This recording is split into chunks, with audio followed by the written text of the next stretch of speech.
We're on? Okay. Good morning. Is this there? And now it's working. Whew. I couldn't hear myself think there for a minute. It's a little intimidating up here. I don't know if you guys know, if you've never been up here, yeah, there's a trap door right here behind me.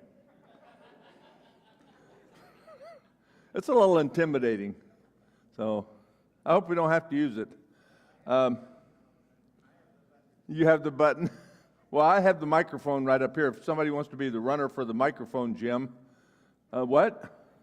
I said, I have a microphone right up here that, you want to do that for us?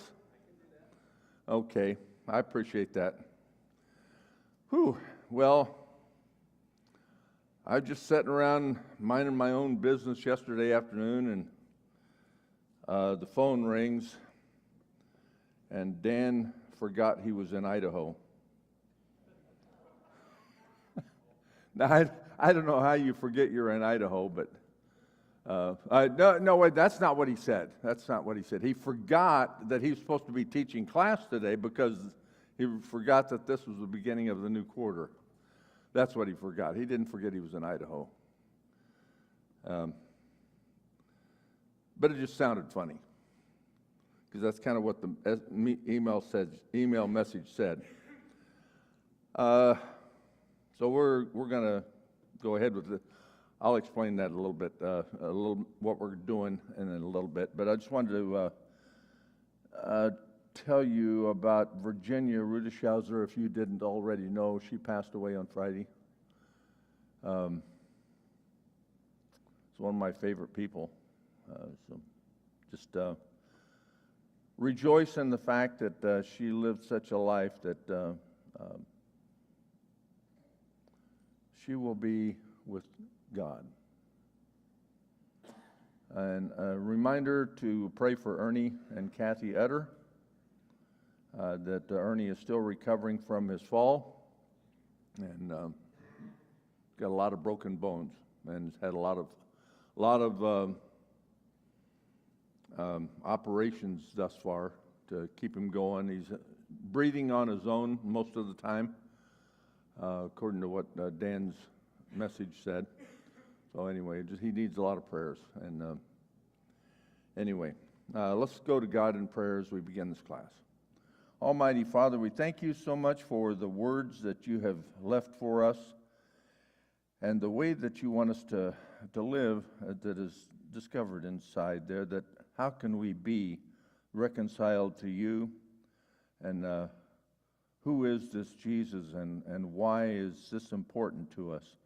And Father, we know that you have loved us because you sent your only begotten Son that we may have eternal life. Father, I ask you to special blessing this morning on Ernie and Kathy and also the Rudischauser family.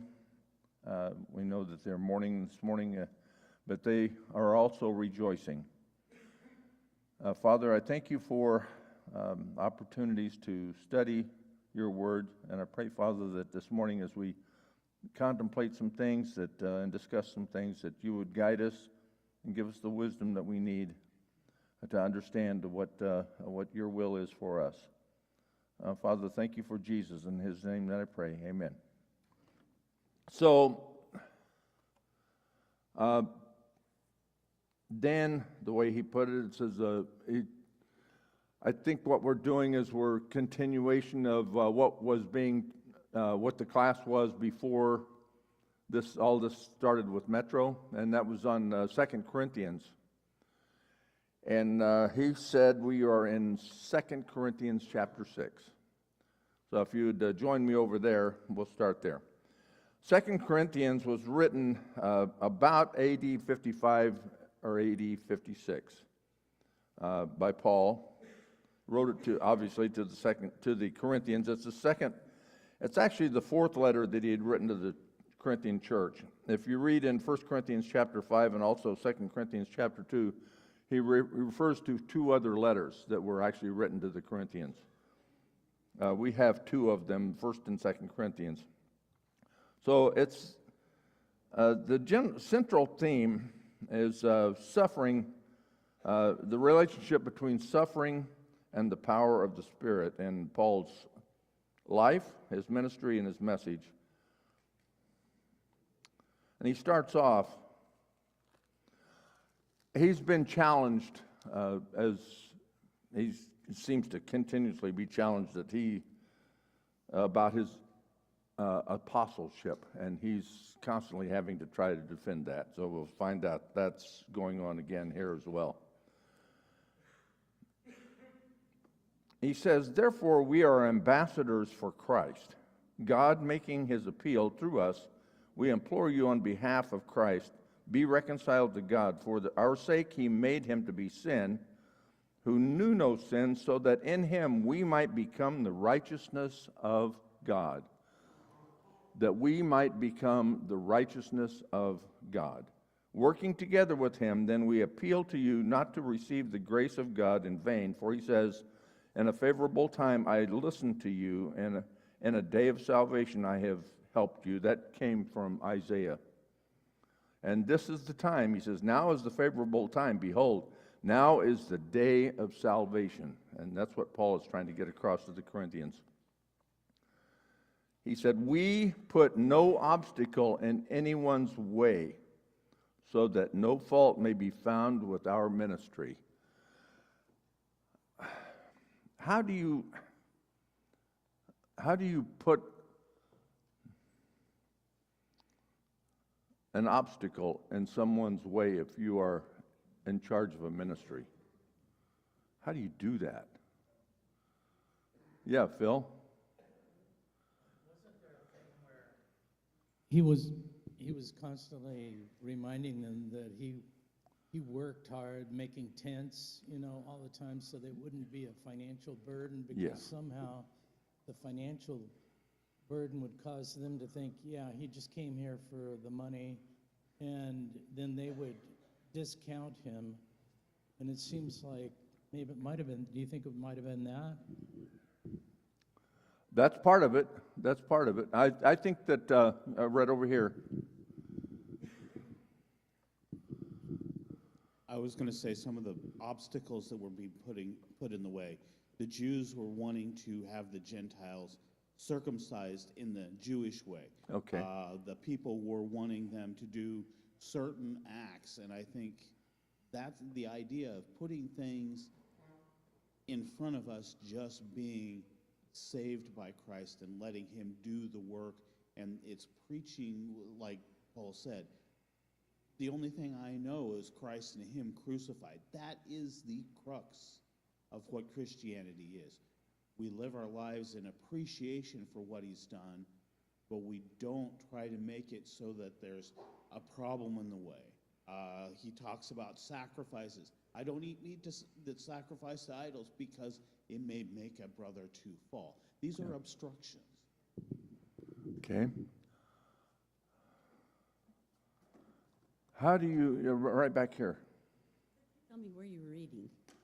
Oh, I'm sorry, chapter 6, 2 Corinthians. I'm reading from the ESV, by the way. Okay. It's real easy if you're running a ministry or performing a ministry of some sort, that you can actually do things in that ministry that prevents other people from serving.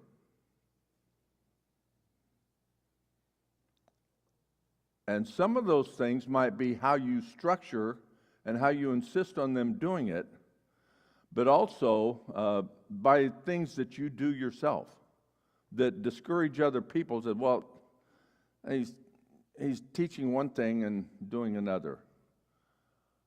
So we have to be real careful about that, and that's what Paul is saying here. He says, we did not put any obstacles in front of anybody, and one of them is the fact that he was a tent maker, that he didn't ask for the money necessarily, but he said, I have, where is it? He refused to let the church support him so that money wouldn't be an obstacle to anyone. Because that can be a huge obstacle. If his audience was Jewish, then he would speak like a Jew. If his hearers were Gentiles, he would keep his Jewishness, I guess, in the background, so that in 1 Corinthians he says, I have become all things to all men, so that by all possible means I might save some. So he did not allow stumbling blocks to occur. We have some of us in leadership or in ministries, leading ministries, that we have special quirks and prejudices that are hard to get used to sometimes. But I'm sure Paul had some of his own issues. But we have to be very careful that we don't let those issues prevent other people from serving. Brenda.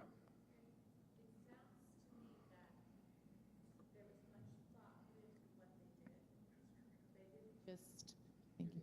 They put thought, or he put thought into what they were doing. They didn't just set out to do something. There was a motive and there was a heart and a plan behind it. And I think that God's looking for that we don't just live just haphazardly, but that we are always in focus of how can I encourage another person? Or how can I be a better example to someone maybe? That's not about us. Yeah. Sometimes we have to allow people to fail in order to succeed, don't we?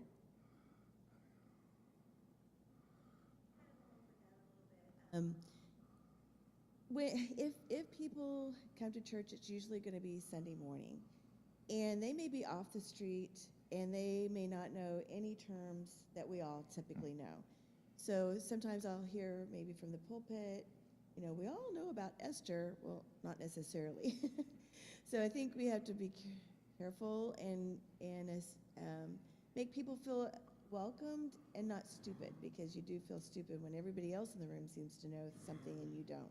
Yeah, that's a good point. I mean, I've heard many times where maybe the discussion might be on a Bible story like Job or something like that, and the teacher or preacher or whatever would say, "You know the story." No, I don't. Tell me what the story is.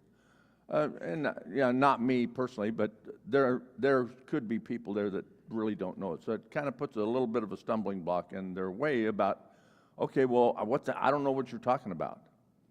That's a good point. Jim? Sometimes a stumbling block might be that you're not sensitive or perceptive enough to know how you are affecting people. So it's important to, as was said, not to make it about yourself, but be sensitive about what that other person is perceiving. It may not necessarily be what you say, but how you say it. Yeah. You know how an eagle learns how to fly? As a baby eagle? The mother pushes that baby eagle out of a nest from way up on high. And the little baby eagle goes off. That's how it learns how to fly. So sometimes we have to allow people to experience things in order to learn how to fly.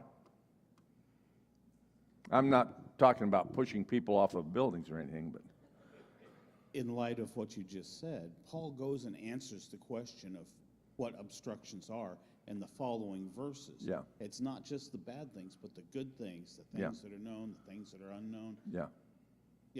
He answers this question of what is not being obstructed. Right. So when I'll just give you a quick little personal example. I worked with the Leadership Training for Christ program at Metro for, I don't know, 11 or 12 years. And I was on the board of directors for the LTC Northwest. And so time came to where I felt like it was time for me to turn this over to somebody else. And I asked a couple of ladies. I asked Summer Blatchley and also Ann Diedrich.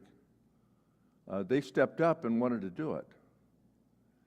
Well, I said, okay, you've been through this, you've seen what happens, but if you need any help, please ask. And I left it at that. And I stayed out of the way. They went and got somebody to lead the chorus. They took care of drama. They didn't do puppetry, but they ran the whole thing themselves this last year at the convention over in Eastern Washington. And I thought they did a wonderful job.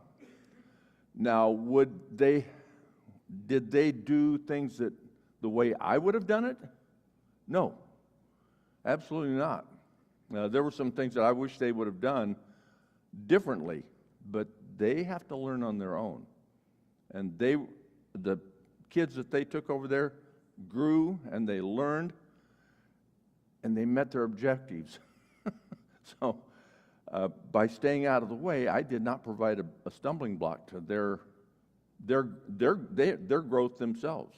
They grew a lot themselves. And that's what I'm talking about. They never once came to me and asked, how should we do this? They figured it out on their own. That's what I wanted them to do. But I was happy to help if they needed it. And that's what I mean. Sometimes we just need to challenge people to move on, and we need to stay out of the way and allow them to grow. We also need to learn to make sure that we live our lives in such a way that people really can look and say, well, I can follow this person because I hear what they say and it's compatible with what they're doing. So we see how this policy of the what he called the no stumbling block policy, how it affected Paul and his ministries. He gets God's help in spite of intense hardships, as we see starting in verse 3 of chapter 6. He says, verse 4. As servants of God, we commend ourselves in every way, by great endurance in afflictions, hardships, calamities, beatings, imprisonments, riots, labors, sleepless nights, and hunger. What's going on there? Is he bragging about all the stuff that he's gone through? Phil. It's like maybe he's just saying something like, notice what we're doing here. We're not taking advantage of anything. We're not out there to promote ourselves, but you can see it. We're spending our time doing this because it's a real thing for us, Yeah. And if you see us get beat up or taken to prison or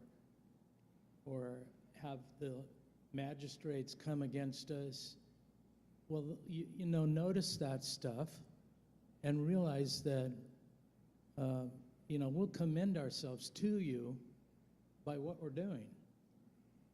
But don't fail to notice that we're spending that kind of energy because it comes from a source within us that's unimpeachable.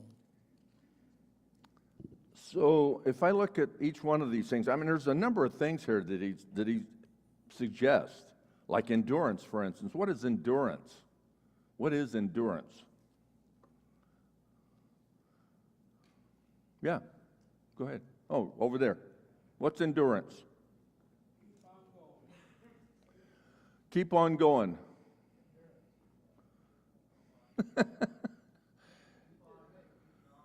Keep on keeping on. That's Harold Long. So keep on chug-lugging. That's what he's always talking about.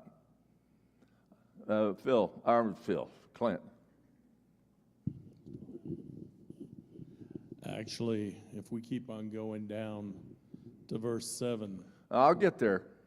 well, it all ties in. Okay. I don't think it's just he's talking about the hardships. I think No. he's letting it be known, this is the ultimate part, that we preach the truth. In other words, there's nothing that's going to get in our way. There's no excuse that we have, and there's no excuse, even though he didn't say this directly, he's sharing the fact, and you don't have an excuse. He mentions things like endurance, afflictions. It's the root word is for pressure, like we endure a lot of pressure.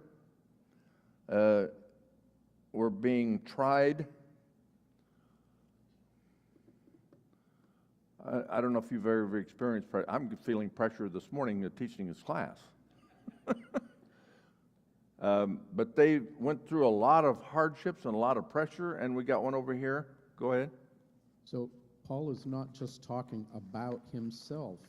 In verse 1, he says, working together with him, we also urge you not to receive the grace of God in vain. And then he goes on to say, a favorable time, now is the day of salvation, giving no reason for taking offense in anything. Yeah. He is talking to these people about what they are going to endure and how they have the tools to endure it. Yeah. Exactly. Thank you. He also talks about distresses. If you look at that third word there, hardships, calamities, beatings. Has anybody ever been beaten for serving? I know that, some of us guys, at least, we grew up with that paddle hanging over the door in the kitchen that said, "I need thee every hour."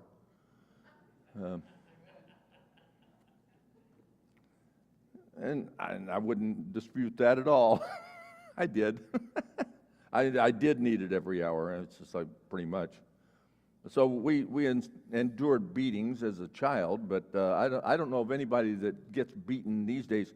Now maybe that might happen in some foreign country today. That I know that people have been beaten and killed actually in foreign countries for their beliefs. Imprisonments. Paul was falsely imprisoned. You remember when he was in the Ephesian jail and they were back in the back singing songs in the dungeon? Paul and Silas, I believe it was. They were singing songs, and that's how they were praising God, and that's how people were finding out about who this was, and that's had an impact on the Philippian jailer. Look what happened there. So he was there. He was part of riots. There were many times where people would start a riot to chase him out of town. He didn't hide from it. They started those riots to get him to leave. Hard work. He had to earn his own living. He would work all day and then preach half the night. We find out about him preaching till midnight. The stamina of that man was amazing, and I think sometimes we think of him as being a superhero. He's a man like us, men. He was just a human being like us. He spent. I can't imagine knowing the things that he knew and going through the things that he knew about the sleepless nights that he had. What happens when you're under a lot of pressure or a lot of stress? Do you have trouble sleeping? No, I do. Your mind starts wondering, and you think about all these things while you're sleeping, and it's hard to go back to sleep. It's hard to sleep. I remember Mel Weldon. Some of you remember Mel. He had a little trick to try to trick your mind into not thinking about these things. And I try to do that, and then I start at 100 and count backwards to 0 and think about a little spiral staircase, and I get to 0 and I still not asleep. So I got to start all over. But we go through those stresses. I just can't imagine all the things that Paul was going through to stress him out. I don't know how they managed to eat. Sometimes they were traveling long distances, and there were no Denny's along the way. Elmer's, I should have said Elmer's. There are no Elmer's along the way where they could stop and get a hamburger or get something to eat, or hot cakes, I guess. And so I'm sure hunger was part of what was going on here as well. He mentions that they endured hunger and sleepless nights and riots and stuff.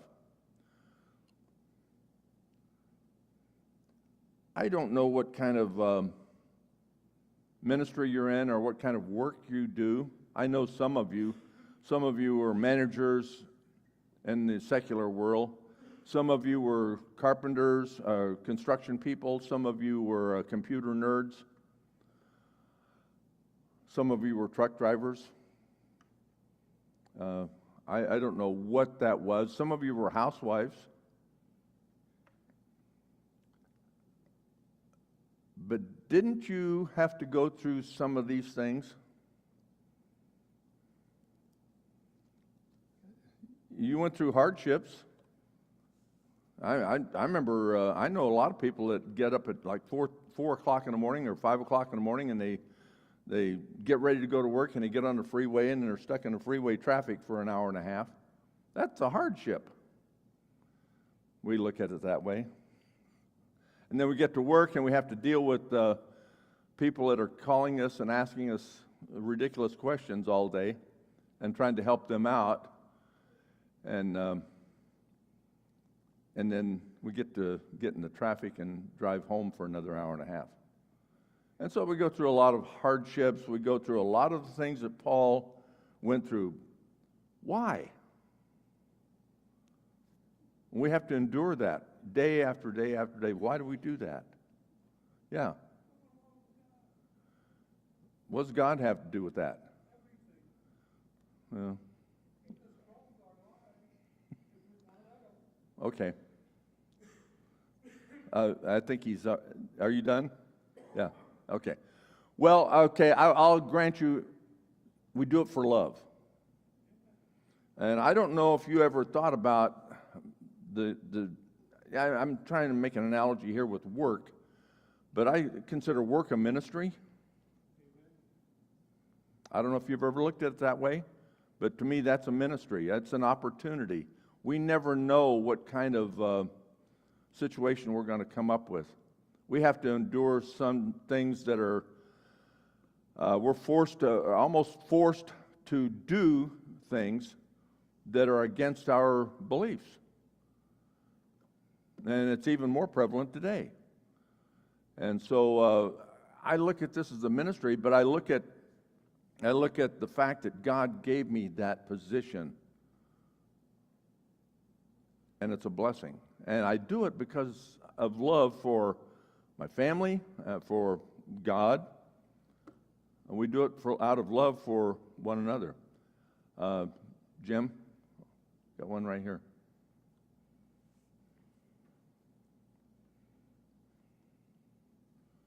We try to measure labor by the work of our hands, and that's Yeah. not necessarily what Paul may be talking about. It is a labor sometimes to try to convey to others the things that we understand in lack of them understanding it. I think of the word propitiation. It's not used very often. No. But it's something that we have to find a way to express to people. We think of Christianity as a lifestyle, but we're not expressing it to people as a style we live of life in appreciation for what God has done, Yeah. as an example to others that He's done such great things for me. I want to be the kind of person He wants me to be. Right. And it is a labor to express that. So and I appreciate you That's exactly right. Whenever I was on the job, I felt like, God gave me this position. I've got to do my best for my employer. They know who I am.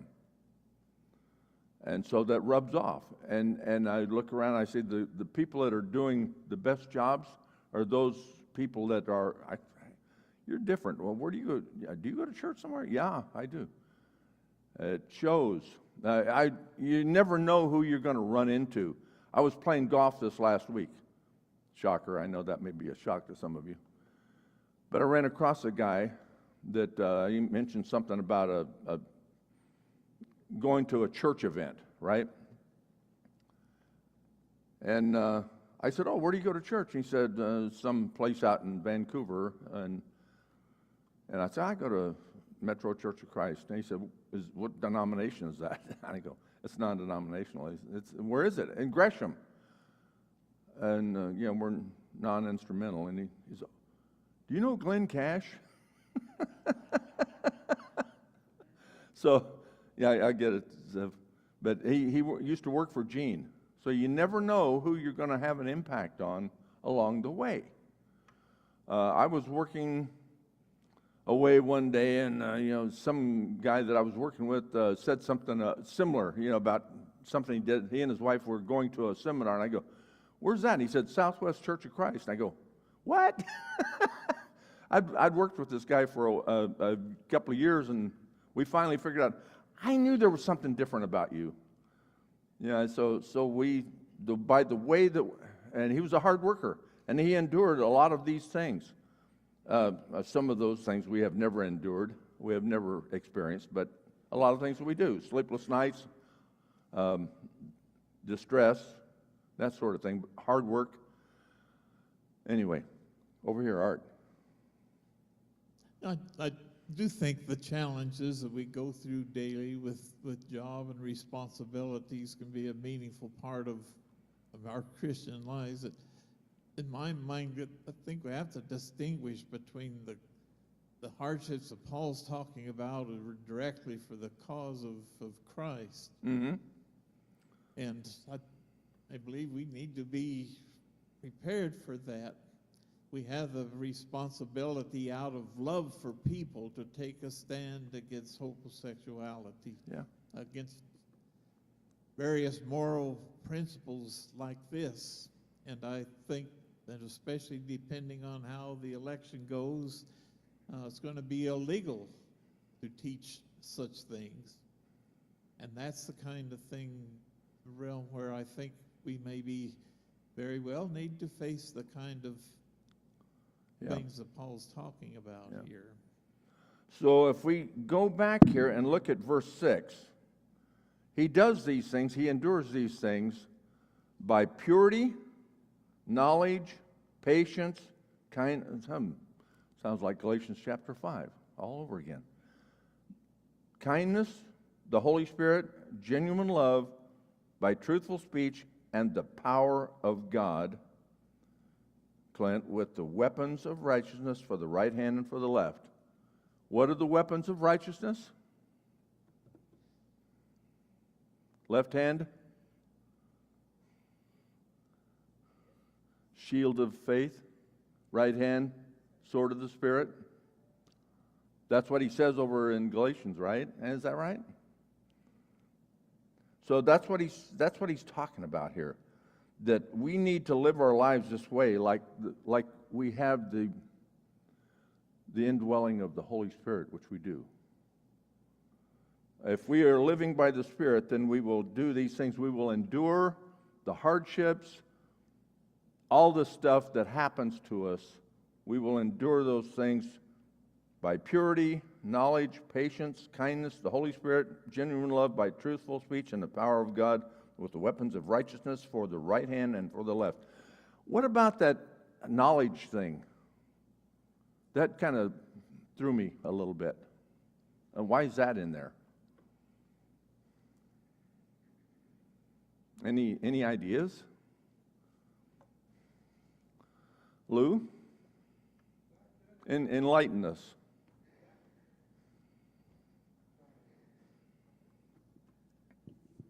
make it run.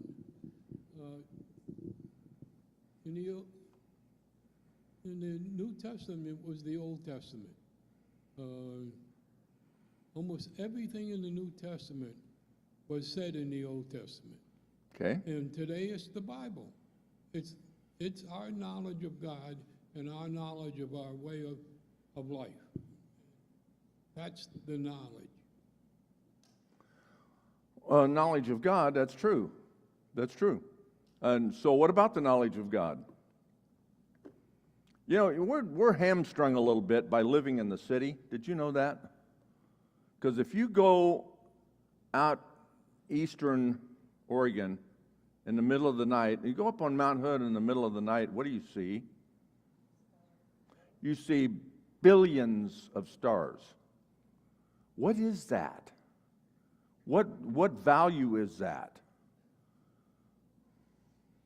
To see those billions of stars. You ever think about that? Mark? I'm not going to talk about stars, but I was. I will finish that. Go ahead. Without knowledge, all the rest of this is meaningless. It is. Right? It's only through the knowledge that we have that has the hope that we need to have to endure the things we're going to endure. So the knowledge is maybe the most important part of all of this. It gives us purpose. It gives us reason. It gives us hope. Well, so Paul, he gained knowledge through Jesus Christ, did he not? Remember in 1 Corinthians chapter 11 when he's talking about the Lord's Supper? How did he know what happened there? He wasn't there. Jesus told him what happened. Yeah, go ahead. I think the knowledge also gives us discernment, which is really important. Because what you were just talking about, the person working, there's a lot of really hardworking people out there who do great in the outside world because they are full of pride. They want the money. They want all the glory. It's not just because they're doing it for God, right? Right. So you might not get those promotions. You might not do that because you have discernment in knowing I'm going to go and do a job really well, but my first love is the church and my family, and you keep that balance. Yeah. So within this, while it can be a ministry and you're a light for Christ wherever you go, you have to have discernment on how much to do where and keeping your priorities straight. Very good. Well said. Thank you. Up here.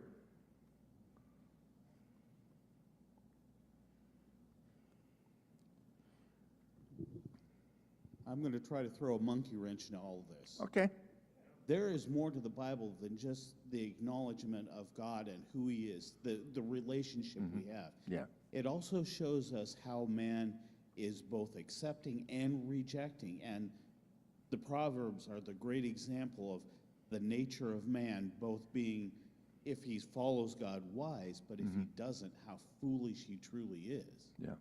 So it teaches us not just about God, but how God knows man so well, both in his ability to discern God and yet be so foolish as to ignore him. The most amazing thing to me is the fact that God knows who I am. He knows my name. You think he doesn't? You think he doesn't know you? Ask Mary. Ask Paul. When Jesus met him on the road to Damascus, how did God know who that was? He knows. Yes? I'm wondering if it's important that we have knowledge that is based upon experience, and also we have self-knowledge. Yes.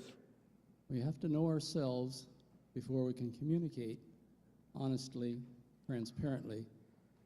Then people will see our actions and our words. Yeah.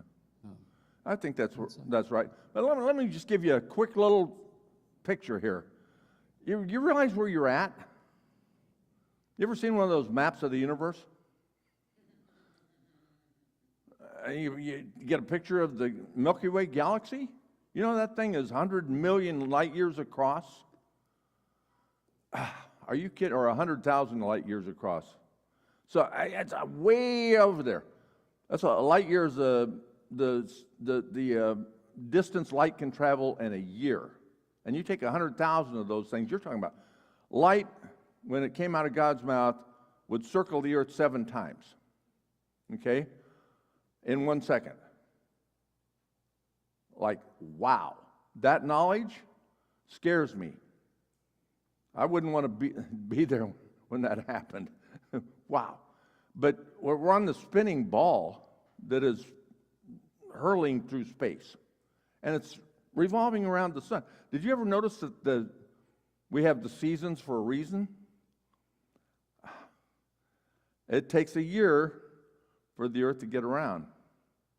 Amazing. It takes 1 day for it to spin around to the sun again. Yeah. How does that work? How does that work? That God figured this thing out by the sound of his voice. By the power of his voice, he made this happen. That's knowledge. The knowledge of the one who actually created all of that stuff. How did he figure out a never-ending supply of water? That's a simple little thing. Water comes out of the ocean, it goes over land, it comes down, not salty, but fresh, into the streams, into the lakes, into the water supplies, and guess what? We never run out of water. Isn't that amazing how God designed that? Just think of the human body, about how your body is designed. It's an amazing computer. That knowledge, that we should understand that when we look up in the sky and we see all of those stars up there, that God knows every one of those by name, and not a single one of them is lost. That's in the book of Isaiah. That knowledge is of how to actually construct all of that stuff with the power of your voices. We should be in awe of God and knowing that. But we don't see that at night, so we don't think about that knowledge. And I think that's part of what the knowledge is that he's talking about here. I'm going to finish with this. He says, through honor and dishonor. Now, he's a kind of a paradox here, okay? I'm not talking about 2 doctors at Family Medical, okay? 2 docs. Paradox. Through honor and dishonor, through slander and praise, both sides. Got it? We are treated as impostors, and yet are true. We're unknown, and yet well known. As dying, and behold, we live. As punished, and yet not killed. As sorrowful, yet always rejoicing. As poor, yet making many rich. As having nothing, yet possesses everything. That's what you have. You possess everything. You possess everything. Doesn't matter how much money you have. What he has said here, we have endured all of these things so you can possess everything. We have spoken freely to you. Our heart is wide open. You are not restricted by us, but you are restricted. I'm not going to go ahead and finish that. But in turn, he says, widen your hearts. So we are, if we go back to the beginning, he has done all these things so that in him we might become the righteousness of God. And that's why he did it. That's why he was doing these things, so that we might become the righteousness of God. And so I think this is a great example to us that whatever things we endure, whatever hardships we endure, do it for the righteousness of God, so that we might become the righteousness of God. So thank you for your comments.